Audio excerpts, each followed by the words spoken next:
Intended audience is 13 and up. Hey guys, how's it going? Today we're talking about Baku Tenryo Zeo. I don't think this Beyblade has ever been unboxed on YouTube before. I don't think I've ever seen anybody use it before. It's not like super rare, it's uncommon, but even like when you do find it, I bought this new in box, it wasn't particularly expensive, so it's kind of a weird anomaly. So this Beyblade was released in 2003 alongside G Revolution, which is kind of weird because it has a fixed spin gear, like the pre-removable spin gear system. So this whole Beyblade's weird. It does come with this little pamphlet that kind of like outlines a story. This is a spin-off like line. So basically this kid's walking home from school, this dragon appears and this other black dragon appears, they get into a fight, the kid helps them beat it, and that's like what I could gather from the synopsis. So there are other releases in this line. I guess the story continues because it does mention that this is like volume 1. So, but yeah, this Beyblade's weird. I'm not gonna build the dragon. It does come with a little figure or whatever. I'm not gonna build that today. We're just gonna focus on the Beyblade. But yeah, I like these. I like this Beyblade overall. It looks very cool. It's kind of basic. And I'm going to do something in this video that may trigger some people, but, you know, it is what it is. So the attack ring on this is very cool looking. According to the plastics database, the attack ring is pretty viable for competitive, for right spin, which I'm not surprised. It has a pretty good shape for smash attack. And then the blade base is okay. It's kind of got some wide points to it, which is kind of weird. So if you're in like kind of a deeper stadium, it can scrape, which you'll see a little bit later on. But yeah, so this has a fixed spin gear that's like screwed into the blade base, which I think is really weird considering that this was released during G Revolution.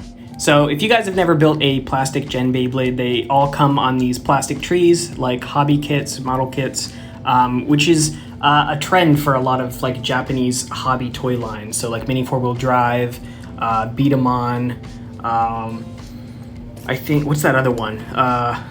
Crash Gear, I think, comes on trees. Anima Gear comes on trees.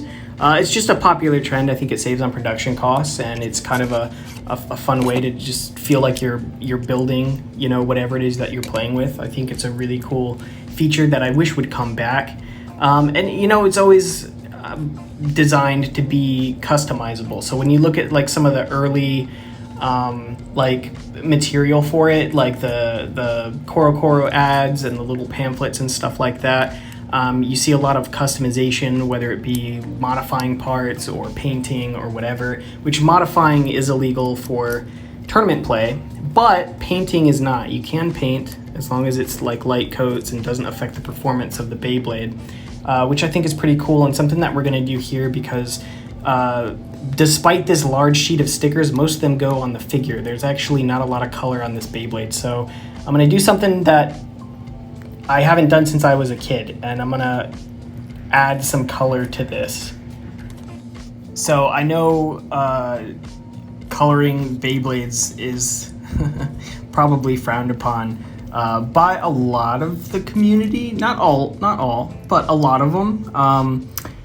I am a collector, but this particular Beyblade that I'm unboxing, I plan on using, so adding color to it isn't gonna really change anything. You know, I didn't buy this to add to my collection, to be mint, or anything like that. So it's, you know, I'm thinking of it as the same way that I would think of like a model kit or, you know, like a Gunpla or something, where I just want to make it a little more unique, a little more my own, and a little more interesting to look at, because ultimately I just think it looks really basic. It's got basically like 2 stickers on the attack ring and then the eyes, and that's it. And then so it's like 90% white, and it just looks really basic to me.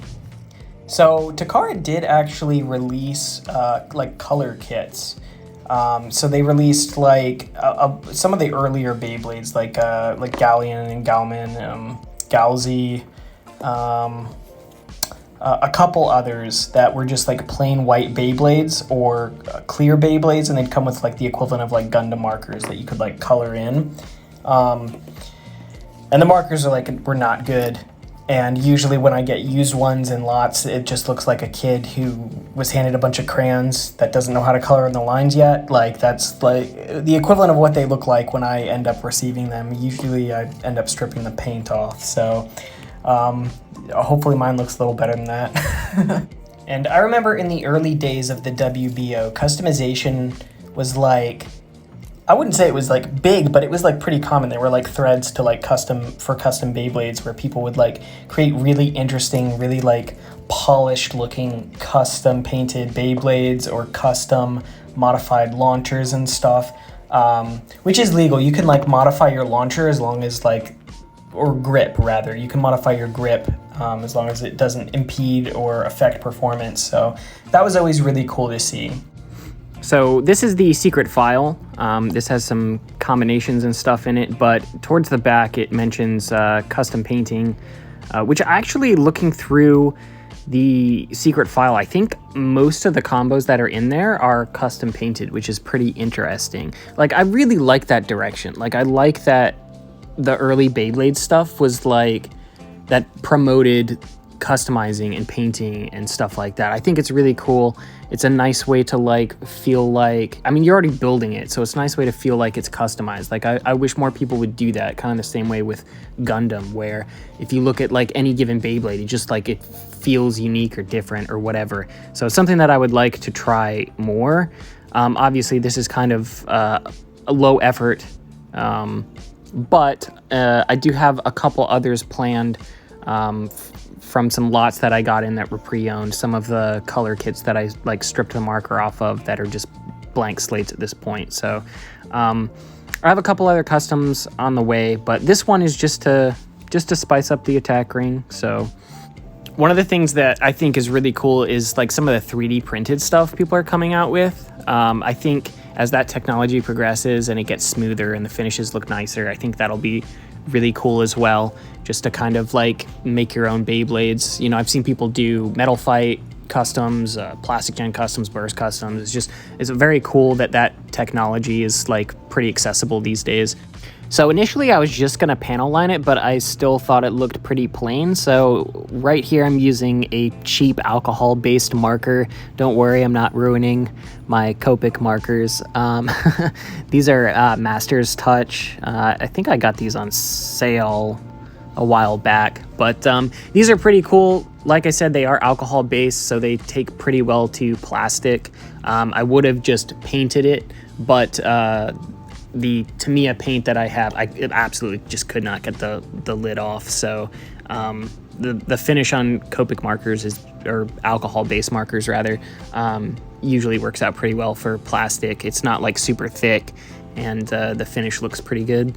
You don't end up with like brush strokes, which I absolutely hate when painting things. Typically I'll use like hobby spray cans for stuff like this, but the parts are so small, and I kind of wanted to get through this video, so I didn't take the time to try to mask it all off and spray it.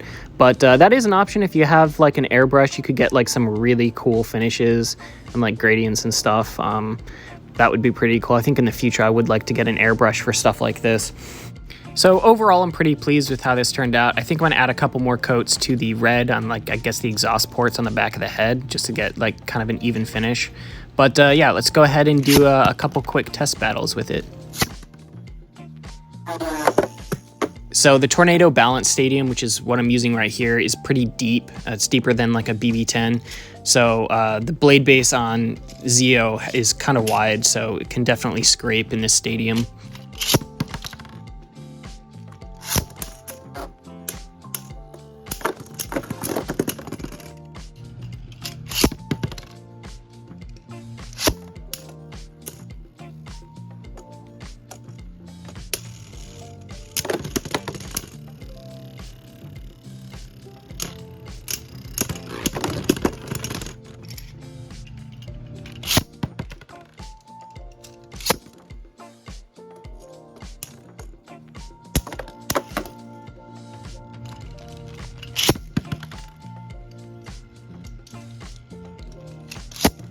So overall, I really like this attack ring. I'm looking forward to trying it with some custom combos.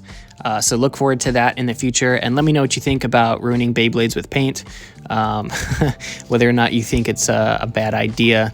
Again, this one is one that I'm using for customs and battles, so not a huge deal, but overall I'm pretty pleased with how it came out. And let me know down in the comments. I'll see you guys in the next one.